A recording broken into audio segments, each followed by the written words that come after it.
Guys guys দেখুন, এইটুকু পিচকে কি বোঝে গেমের। ওর ব্রোথ থেকে শিখেছে, দেখুন গেম খেলছে। এই পড়তে বসতে হবে না। না হ্যাঁ? দেখুন দেখুন গেম খেলছে, এইটাও শিখেছে গেম খেলা। দেখছেন কি হবে, কাউকে কিছু এদের শেখাতে হবে না, এরা সব নিজে নিজেই শিখে যাচ্ছে। চলুন এবারে পড়তে বসবেন তো। না গেম খেলা হলো তো পাপা।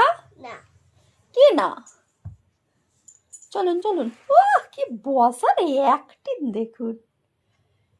আজকে আবার ঈশান পাপা শ্যাম্পু করেছে তাই তো? কে তোমাকে আজকে গোসল করিয়ে দিয়েছে পাপা? যাটা ওর গালে যাচ্ছি, হুম, ওর গালে যাচ্ছে আসলে। আচ্ছা কে গোসল করিয়ে দিয়েছে একটু বলুন পাপা।